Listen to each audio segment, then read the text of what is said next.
माहिती दिली. बरोबर आहे. मी पुन्हा एकदा मुंबईच्याच मुद्द्यावरती येते, कारण तुम्ही जे उदाहरणं दिली त्याहीपेक्षा महत्त्वाची गोष्ट अशी की मुंबई हा खूप महत्त्वाचा सॉफ्ट पॉइंट आहे आता सगळ्याच पक्षांसाठी, आणि म्हणूनच त्या अनुषंगाने आपण चर्चा करतोय. आता मी यशवंत किल्लेदार यांच्याकडे येते. यशवंतजी, तुम्हाला काय वाटतंय की काँग्रेसचा हा पवित्रा सातत्याने आपण बघत आलेलो आहोत, मग आता असं असताना दोन्ही ठाकरे बंधूंची युती कुठेतरी दिसेल आणि तिरंगी अशा पद्धतीची निवडणूक होईल असं तुम्हाला स्पष्टपणे वाटतंय या क्षणी?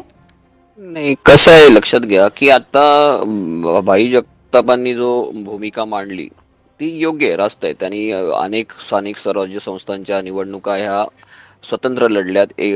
मुख्यमंत्री म्हणजे राज्यामध्ये एकत्र असताना देखील त्यांनी स्वतंत्र लढल्या. त्याप्रमाणे त्यांना मुंबई महानगरपालिका लढवायची असावी, ठीक आहे. परंतु हे ह्यांचं वक्तव्य जे आहे त्याला अनुसरून वर्षाताईंचं वक्तव्य नाही. वर्षाताईंकडे किंवा काँग्रेसकडे आम्ही कुठलाही प्रस्ताव घेऊन गेलो नाही किंवा तेही आमच्याकडे कुठला युतीचा प्रस्ताव घेऊन आले नव्हते. असं असताना वर्षाताईंनी ज्या काही मनसेला टार्गेट करून स्टेटमेंट केलेले आहेत की आम्ही त्या फेरीवाल्यांना मारणाऱ्यांना बरोबर युती करणार योग्य नाही, हे नाही, आमच्या तत्वात बसत नाही, वगैरे वगैरे वगैरे, याची काय आवश्यकता होती? याची काहीच आवश्यकता नव्हती ना. तुमचं पक्षाचं स्वतंत्र एक धोरण आहे, त्या धोरणानुसार तुम्ही निर्णय घेतायत. कार्यकर्त्यांची निवडणूक आहे, कार्यकर्त्यांना विचारून निर्णय घेताय. हे अगदी अगदी मला पटलं त्यांचं म्हणणं, भाईंचं. पण वर्षाताईंना ह्या सगळं बोलायची आवश्यकता नव्हती. आम्ही काही कुठलाही प्रस्ताव घेऊन तुमच्या दारात आलो नाही किंवा तुम्ही आमच्या दारात आले नाही, मग आम्हाला मध्ये खेचण्याचा विषयच येतो कुठे ना. बरोबर आहे. आपण विचारूया, आपण भाई जगताप यांच्याकडनं उत्तर घेऊया याचं. भाई, नाही, पूर्वी खरं तर हे उत्तर तुम्ही वर्षाताईंकडनं घ्यायला पाहिजे. पण तरी पण मी आपल्याला एक गोष्ट इथे नम्रपणे सांगू इच्छितो, जे मी त्याचा उल्लेख केलेला आहे सुरुवातीलाच. विषय महाविकास आघाडीचा राहिला.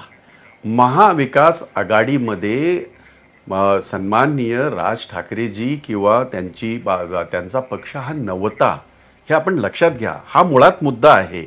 आणि त्यावेळेला 2019 मध्ये सरकार बनवत असताना कॉमन मिनिमम प्रोग्राम झाला, त्याच्या आधारावर सरकार बनलं. आणि त्याच्यानंतरचं मी तुम्हाला सगळं सांगितलं की कशा पद्धतीने आम्ही एकमेकाच्या विरोधात लढलो. परंतु एक गोष्ट आपल्याला आणखीन एक गोष्ट समजून घेणं गरजेचं आहे की काँग्रेस पक्षाला समविचारी, याचाही मी तुम्हाला खुलासा केला. आणि सातत्याने आम्ही बऱ्याच ठिकाणी आम्ही यांना डाव्यांना बरोबर घेतला, बऱ्याच ठिकाणी आम्ही यांना